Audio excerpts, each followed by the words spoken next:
जय हिंद, वंदे मातरम। दोस्तों स्वागत करते हैं एक बार फिर से आपके अपने चैनल BTN न्यूज पर। आज के इस वीडियो में बात करने वाले 2023 में छत्तीसगढ़ में होने वाले विधानसभा चुनाव की।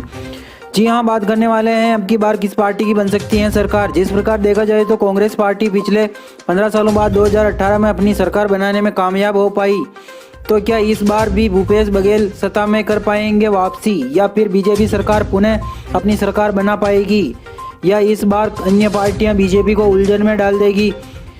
तो आपको रूबरू कराने वाले हैं छत्तीसगढ़ के चुनावी माहौल से। उससे पहले दोस्तों, आपने अभी तक चैनल को सब्सक्राइब नहीं किया तो जल्दी से सब्सक्राइब कर छोटी सी बेल आइकन को दबा लें, जिससे आप देख सके ऐसी न्यूज अपडेट वीडियो सबसे पहले। तो दोस्तों, आपका ज़्यादा समय ना लेते हुए जल्दी से बात कर लेते हैं छत्तीसगढ़ के 90 सीटों के ओपिनियन पोल की। तो किस जिले से कितनी सीट किस किस पार्टी को जाती हैं। तो बात करें जिलेवार सीटों की, तो सबसे पहले हमारे सामने निकल कर आ रहा है राजधानी रायपुर की 7 सीटों में से 2 सीटें बीजेपी अपने खाते में जमा करती हुई दिखाई देती हैं दोस्तों। एंड कांग्रेस पार्टी के खाते में यहाँ से 5 सीटें देखने को मिलती हैं। एंड अदर पार्टी जैसे JCC या BSP के खाते में यहाँ से अब तक 0-0 सीट देखने को मिल रही हैं दोस्तों। बात करें राजनांदगांव की 6 सीटों में से 2 सीटें बीजेपी के खाते में देखने को मिलती हैं और 4 सीट कांग्रेस पार्टी के खाते में देखने को मिलती हैं और अदर पार्टियों के खाते में यहाँ से 0-0 सीट देखने को मिलती हैं। बात करें सुकमा की 1 सीट में से 0 सीट बीजेपी के खाते में और पूरी की पूरी सीट यहाँ से कांग्रेस पार्टी के खाते में देखने को मिलती हैं दोस्तों। एंड अदर पार्टी के खाते में 0-0 सीट से सुपड़ा साफ होता हुआ नजर आ रहा है दोस्तों। बात करें नारायणपुर की 1 सीट में से 1 सीट कांग्रेस पार्टी को जाती है और अदर पार्टियों के खाते में 0-0 सीट से सुपड़ा साफ हो सकता है दोस्तों। बात करें 15 सीटों के ओपिनियन पोल की, जिसमें से 4 सीटें बीजेपी के खाते में देखने को मिलती हैं और 11 सीट कांग्रेस पार्टी के खाते में देखने को मिली हैं। एंड अदर पार्टी के खाते में अब तक एक भी सीट नहीं देखने को मिलती हैं। बात करें रायगढ़ की 5 सीटों में से 2-2 seat BJP and Congress party के खाते में देखने को मिलती हैं, यानी कि समान सीटें देखने को मिलती हैं और अदर पार्टी के खाते में यहाँ से 1 सीट से खाता खुलता हुआ दिखाई देता है दोस्तों। बात करें बलरामपुर की 2 सीटों में से 0 सीट बीजेपी के खाते में और कांग्रेस पार्टी के खाते में 2 सीट देखने को मिलती हैं एंड अदर पार्टी के खाते में 0-0 सीट देखने को मिलती हैं। बात करें बीजापुर की 1 सीट में से पूरी की पूरी सीट बीजेपी अपने खाते में लेती हैं एंड अदर पार्टी के खाते में 0-0 सीट देखने को मिलती हैं। बात करें बालोद बाजार की 4 सीटों में से 2-2 सीट, यानी कि समान सीटें बीजेपी एंड कांग्रेस के खाते में जाती हैं एंड अदर पार्टी के खाते में 0-0 सीट देखने को मिलती हैं। तो दोस्तों, अब तक बात कर चुके हैं 27 सीटों के ओपिनियन पोल की, जिसमें से बीजेपी अपने खाते में 9 सीटें हासिल करती हैं एंड 17 सीटें कांग्रेस पार्टी की तरफ जाती हैं और 1 सीट से अदर पार्टियों का खाता खुल पाया अब तक। बात करें बालोद की 3 सीटों में से 1 सीट बीजेपी के खाते में और 2 सीटें कांग्रेस पार्टी के खाते में देखने को मिलती हैं और अदर पार्टी के खाते में 0-0 सीट देखने को मिलती हैं। बात करें बस्तर यानी कि जगदलपुर की 3 सीटों में से 1 सीट बीजेपी के खाते में और 2 सीट कांग्रेस पार्टी के खाते में देखने को मिलती हैं। अदर पार्टी के खाते में भी यहाँ से 0-0 सीट देखने को मिलती हैं दोस्तों। बात करें दुर्ग की 6 सीटों में से 1 सीट बीजेपी के खाते में और 4 सीट कांग्रेस पार्टी के खाते में देखने को मिली हैं और यहाँ से अदर पार्टी के खाते में भी 1 सीट देखने की संभावनाएं जताई जा रही हैं दोस्तों। बात करें जसपुर की 3 सीटों में से 2 सीटें बीजेपी के खाते में और 1 सीट कांग्रेस पार्टी के खाते में देखने को मिलती हैं एंड अदर पार्टी के खाते में 0-0 सीट देखने को मिलती हैं। तो दोस्तों, बात करें 42 सीटों के ओपिनियन पोल की, जिसमें से 14 सीटें बीजेपी के खाते में देखने को मिली अब तक और कांग्रेस पार्टी के खाते में 26 सीटें देखने को मिलती हैं और अदर पार्टी के खाते में 2 सीटें देखने को मिली हैं। तो दोस्तों, जिस प्रकार देखा जाए तो अब तक कांग्रेस पार्टी के खाते में सबसे ज़्यादा सीटें देखने को मिल रही हैं। तो क्या कांग्रेस पार्टी अब की बार बीजेपी को अपना सपना पुनः साकार करने देगी, या फिर कांग्रेस पार्टी इस बार बाजी मार जाएगी वापिस। तो बात करें अगले जिलों की, तो बात करें सूरजपुर की 3 सीटों में से 1 सीट बीजेपी के खाते में और 2 सीट कांग्रेस पार्टी के खाते में देखने को मिलती हैं और अदर पार्टी के खाते में 0-0 सीट देखने को मिलती हैं दोस्तों।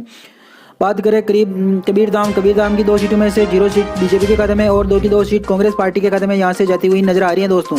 बात करें जांजगीर चंपा की 6 सीटों में से 2 सीट बीजेपी के खाते में और 4 सीट कांग्रेस पार्टी के खाते में देखने को मिलती हैं और अदर पार्टी के खाते में 0-0 से सुपड़ा साफ होता हुआ नजर आ रहा है दोस्तों। बात करें कांकेर की 3 सीटों में से 1 सीट बीजेपी के खाते में और 2 सीट कांग्रेस पार्टी के खाते में देखने को मिलती हैं और अदर पार्टी के खाते में 0-0 सीट देखने को मिली है दोस्तों। तो बात करें 56 सीटों के ओपिनियन पोल की, जिसमें से 18 सीटें बीजेपी अपने खाते में लेती हुई दिखाई देती हैं दोस्तों और 36 सीटें कांग्रेस पार्टी के खाते में देखने को मिलती हैं और अदर पार्टी के खाते में 2 सीट देखने को मिलती हैं। तो दोस्तों अब तक 56 सीटों के ओपिनियन पोल से तो ये देखने को मिल रहा है कि कांग्रेस पार्टी बीजेपी से दुगुना आगे चल रही है। तो बात करें सरगुंजा की 3 सीटों में से 1 सीट बीजेपी के खाते में और 2 सीट कांग्रेस पार्टी के खाते में देखने को मिलती हैं और अदर पार्टी के खाते में 0-0 सीट देखने को मिलती हैं।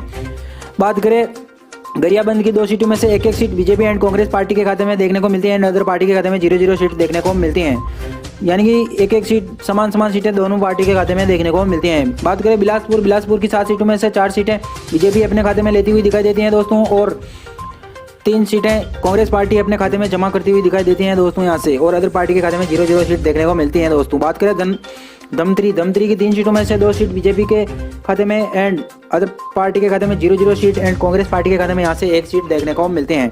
बात करें 71 सीटों के ओपिनियन पोल की, जिसमें से 26 सीटें अब तक बीजेपी अपने खाते में हासिल कर पाई हैं और वहीं देखा जाए कांग्रेस पार्टी के खाते में तो अब तक 43 सीटें ही देखने को मिली हैं दोस्तों और अदर पार्टी के खाते में 2 सीटें ही आई हैं। बात करें दंतेवाड़ा की 1 सीट में से पूरी सीट कांग्रेस अपने खाते में लेती हुई दिखाई देती है दोस्तों and BJP and other party के खाते में 0-0 सीट देखने को मिलती हैं। बात करें बेमतरा की 3 सीटों में से 2 सीट बीजेपी के खाते में और 1 सीट कांग्रेस पार्टी के खाते में देखने को मिलती है एंड अदर पार्टी के खाते में 0-0 सीट यहाँ से जाने की संभावनाएं जताई जा रही है दोस्तों। बात करें कोड़ागांव की 2 सीटों में से 0-0 सीट बीजेपी के खाते में और 2 की 2 सीट कांग्रेस पार्टी के खाते में देखने को मिली है और अदर पार्टी के खाते में भी 0-0 से सफड़ा साफ होता हुआ नजर आ रहा है दोस्तों यहाँ से। बात करें मुंगेली की 2 सीटों में से 2 की 2 सीट कांग्रेस पार्टी की तरफ जाती है दोस्तों और अदर पार्टियों का यहाँ से खाता भी नहीं खुल पा रहा है दोस्तों। बात करें 79 सीटों के ओपिनियन पोल की, जिसमें से 28 सीटें बीजेपी के खाते में देखने को मिलती है और वहीं बात करें कांग्रेस पार्टी के खाते में तो 49 सीटें कांग्रेस पार्टी के खाते में अब तक दिखाई देती हैं दोस्तों एंड अदर पार्टी के खाते में 2 सीटें ही दिखाई देती हैं दोस्तों। बात करें कोरिया की 3 सीटों में से 1 सीट बीजेपी के खाते में और 2 सीट कांग्रेस पार्टी के खाते में देखने को मिलती हैं और अदर पार्टी के खाते में 0-0 सीट देखने को मिली है दोस्तों। तो बात करें कोरबा की 4 सीटों में से 2 सीट बीजेपी के खाते में और 1-1 seat Congress and other party के खाते में यहाँ से देखने को मिलती है दोस्तों। बात करें महासमुंद की 4 सीटों में से 1 सीट बीजेपी के खाते में और 2 सीट कांग्रेस पार्टी के खाते में देखने को मिली हैं और अदर पार्टी के खाते में 1 सीट देखने को मिली है दोस्तों। तो दोस्तों यह रहा 90 सीटों का संपूर्ण ओपिनियन पोल छत्तीसगढ़ का, जिसमें से बीजेपी अपने खाते में 32 सीटें हासिल कर पाई हैं और कांग्रेस पार्टी के खाते में 54 सीटें देखने को मिलती हैं दोस्तों और अदर पार्टी के खाते में 4 सीटें देखने को मिलती हैं। तो जिस प्रकार देखा जाए तो दोस्तों इस ओपिनियन पोल से तो ये पता लग रहा है कि अब की बार जनता फिर से कांग्रेस पार्टी को अपनी सरकार बनाना उचित समझेगी। वहीं बात करें बीजेपी पार्टी की, तो क्या बीजेपी पार्टी इस बार जीतने के लिए अदर पार्टियों के साथ गठबंधन कर अपनी सरकार बनाने में कामयाब हो पाएगी? खैर दोस्तों, पता तो चुनाव के बाद ही चल पाएगा कि किस पार्टी की बनेगी सरकार। वहीं दोस्तों, अगर आप भी छत्तीसगढ़ से हो तो वीडियो के कमेंट बॉक्स में जरूर बताइए कि अब की बार किस पार्टी की बन सकती है सरकार। क्या जनता किस पार्टी को देखना पसंद करेगी सीएम के रूप में? तो दोस्तों मिलते हैं अगले वीडियो में, तब तक के लिए धन्यवाद।